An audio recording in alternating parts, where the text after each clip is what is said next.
What was that number?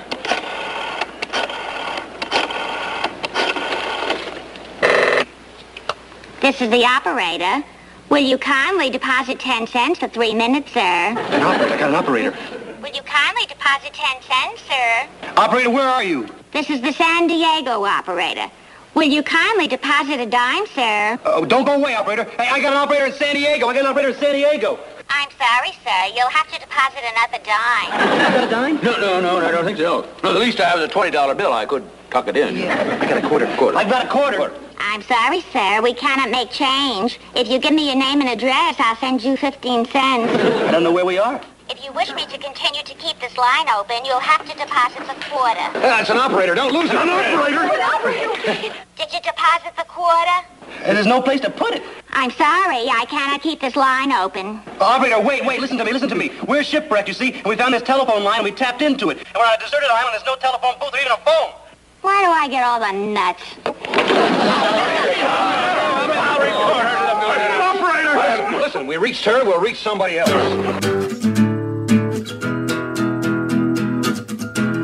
He's gonna call you and say cactus. Mob your business, forward customer service. He'd rather be Roy Gerbil from your TNI when you sleep at night.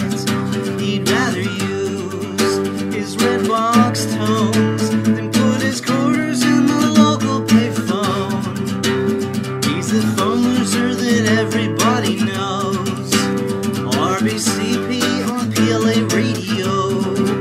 When your caller ID says cactus, you will know that it's RBCP on PLA radio.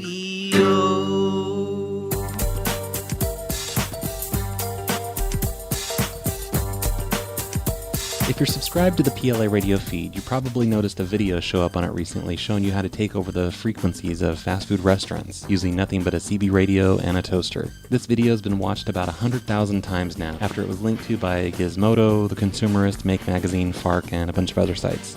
For a day, it was the number 8 most viewed video on YouTube and the number 5 top favorite. And the best part about all of this was that video was an April Fool's prank. There's no way to modify a CB radio to broadcast on drive-through frequencies, and there's no component inside of a toaster that will help you modify your CB radio. The intent of this video was to trick as many people as I could into taking apart their toasters, looking for an electronic component inside that doesn't exist. Users on the PLA forums helped out with this prank by posting comments on the YouTube video claiming that it worked perfectly. And they also screwed with the people that joined our forums asking for help on modifications. So far, I've received dozens of angry emails from people that have actually taken apart toasters, hairdryers, curling irons, and electric heaters. Some people have even purchased CB radios from eBay and Radio Shack. Some people have gotten really pissed off about this, and then a few others have actually thought it was funny when they found out they'd been fooled. So if you're one of the people that bought a CB radio and destroyed a toaster, then April Fools. Speaking of the PLA videos, I'm going to start putting those on the same feed as PLA radio. I usually only end up doing maybe 2 or 3 videos per year, so hopefully that doesn't get too annoying. I'm just lazy and I don't feel like maintaining 2 separate feeds anymore. And speaking of YouTube videos, according to a YouTube user named Richard Cardo, the PLA are now suspects in the kidnapping and murder of JonBenet Ramsey. For those of you that don't know, JonBenet was a 6-year-old beauty queen in Colorado, and she was murdered in 1996 at the age of 6, I believe. Richard's put together hours of painstaking research in 17 separate videos implicating me and other so-called members of the PLA. He's been all over my websites, finding anything that had my handwriting on it and then comparing that handwriting with the handwriting samples on the kidnapper's note. He does side-by-side comparisons in his videos and brings up all kinds of evidence against me and other members of the PLA. And as far as I can tell, this guy's completely serious. He actually thinks we're involved in this high-profile kidnapping and murder. You can view all the evidence against the PLA by going to youtube.com/user/Richard Cardo. I'll also put a link to Richard's YouTube page in the show notes. Oh my God. PhoneLosers.org is temporarily unavailable. My miserable intranet life is at stake here. We need to get that website back up ASAP. Sorry about the downtime. We've switched servers on the website and everything is sort of back up to normal, but we're still having a few issues. Hopefully everything will be taken care of soon.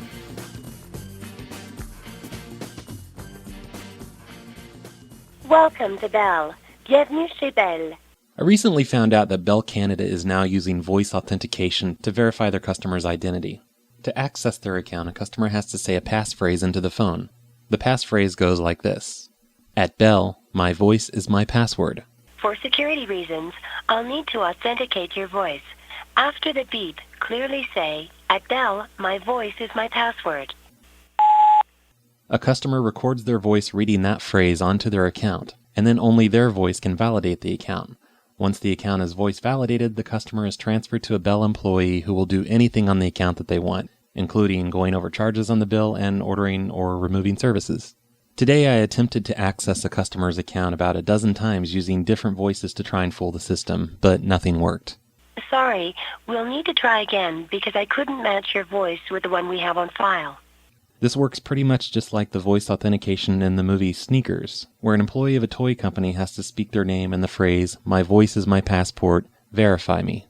In this movie, Martin and his friends need to break into Needle-Nose Ned Ryerson's office so they can get back their Panasonic answering machine that the toy company stole from him. Kreese, what's this mean? My voice is my passport, verify me? Some sort of voice print ID. I'll check it out. So they get this girl to go on a date with the guy, and she gets him to say all of the words required for the passphrase into the tape recorder by doing things like this. Oh, talk to me. You know what? I really love the sound of your voice. And there's this one word. I've always loved the sound of this word. Oh, no. No, what? Oh, no, you wouldn't. No, I would. Never What? mind. No. What? Please. What? All right. I would really like to hear you say the word passport. Passport? Oh. After they splice all of their bits of audio tape together, they end up having a clip that sounds like this. Hi, my name is Werner Brandis. My voice is my passport. Verify me. Of course, in the movie it works perfectly, and they're able to break into the guy's office by playing a tape recording of his voice. So I wanted to see if this kind of a trick would work on Bell Canada customers. But instead of going on a date with a Canadian, I would just make a phone call to them and try and trick them out of all the words that I needed. Here's how my call went. Hello? Oh, hello. Is this Leslie? Yes, it is. Hey, this is Craig from the Public Library. Right. I was just calling about the books that you have out with us. They're quite a bit overdue. I'm sorry, what is overdue? The books that you have out, you have A Voice in the Wind by Francis Rivers. I never got no books out. Did you hear which book I said? Yeah. Which one? But you said Voice in the Wind, but I haven't got no books in the library. Leslie has just said the word voice. That's 1 word down and 5 to go. Oh, yeah, these were checked out on your account about 2 months ago. You also have For Whom the Bell Tolls by Ernest Hemingway. No. I haven't got no books at all. In fact, I haven't been into the library for some time. That's strange because I haven't used my card for quite some time. Leslie has just used the word my. The word my is used 2 times in the passphrase. There are now only 4 words left. Yeah, in fact, I used to come over, my daughter and I used to come over and use the computer there a bit, but I haven't been over for a long time. Does she have a password on our computer? I don't think so. You don't think so? What? That she has a password on her computer. We now have the word password. All that's left now is Bell, is, and at. We used your computers. Oh, I see. Also, the other book out here is For Whom the Bell Tolls by Ernest Hemingway. No. Have you heard of that one? No, not at all. I see. Okay, well, we'll look into this, and... If you would, please, could you give me a call back and let me know what you find out on it, because I'm quite interested. Which library is this? We're at Public Library. We're on Street. Yeah. I know where that is. Leslie has given us the word is. Because that's where the swimming pool is? Yeah, exactly. Yeah. No, I've been over there a few times, but not in the library as such. I come over to pick up some blue box containers, because that's right at the library there, eh? Uh-huh. But no, I haven't got no books from there at all. That's strange. Yeah. And you know where this location is at? Oh, yes. And you've never heard of For Whom the Bell Tolls? No. Like, I would have no interest in getting that book. I can get my library card out and just see what it says on it. In getting what book? I say I can get my card out of my wallet and just see what it says on it. Well, you said you wouldn't be interested in getting, which book was it? In either one of the books that you've mentioned, For Whom the Bell Tolls or... There's the word bell. Only one word is left to go. Yeah, I'll try and figure this out here, and I'll give you guys a call back. Would you call me back and let me know? Because I'm going to check my library card out to see what it shows on it. But can you give me your phone number then? Oh, sure. Our phone number here at the library is, it's 2. Just a minute, I'll write that down. 1. Uh-huh. And then you press the @ sign. Press the @ And there's the last word, the word at. I mean the pound sign.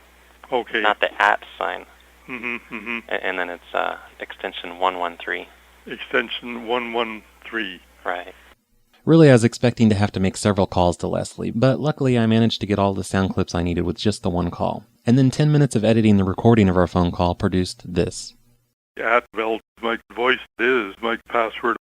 So would this be enough to fool Bell Canada's authentication system? A few of the words obviously don't match how Leslie probably recorded his original passphrase, which could confuse the system. And also I'm playing the sound through a telephone line and with a digital voice recorder that I'm holding up to my phone's mouthpiece.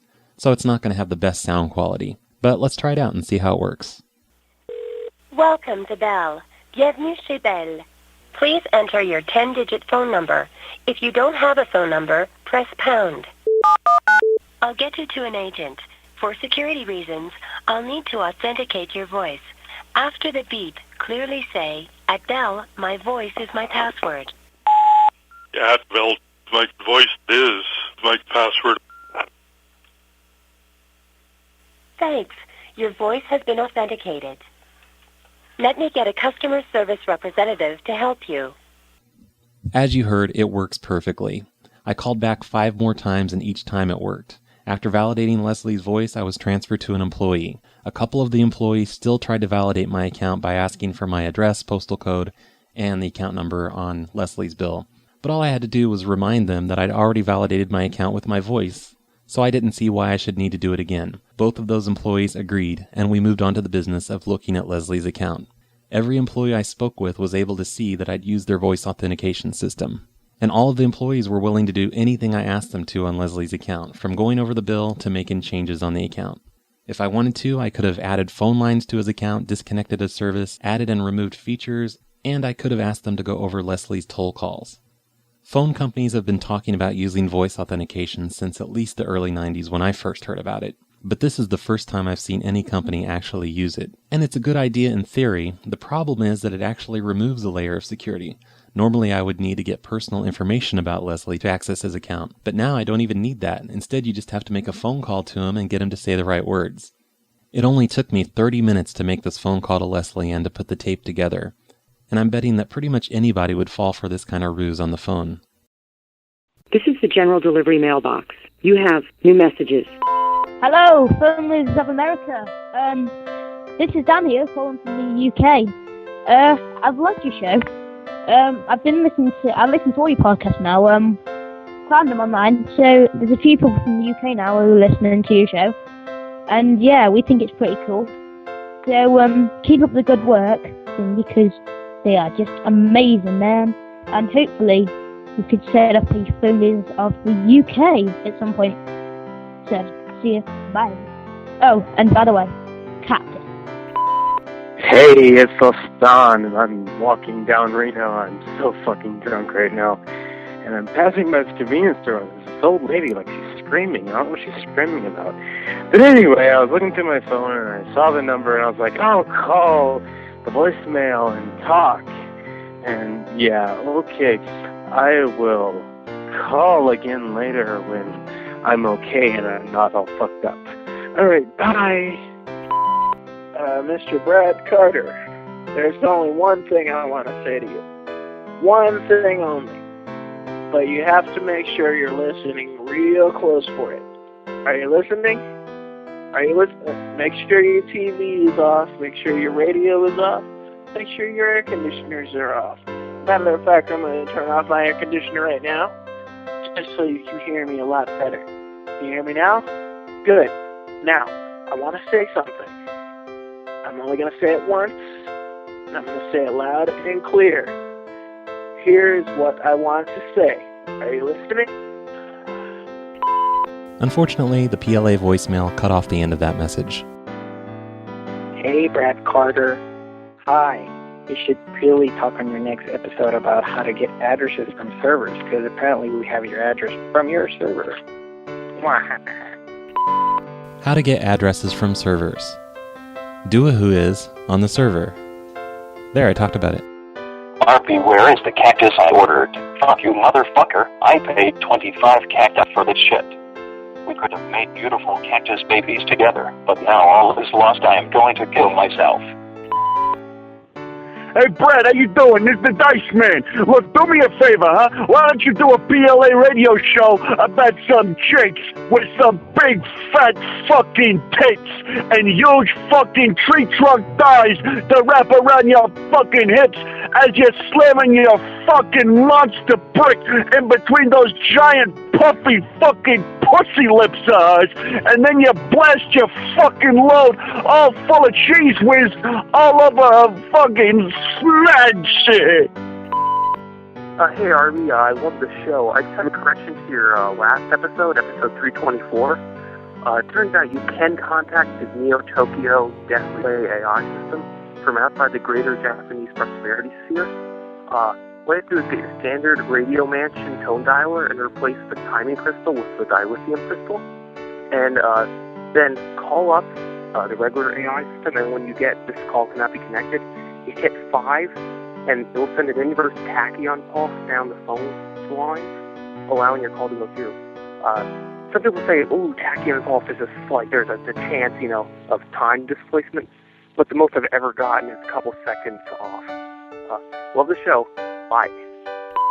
This is the last message.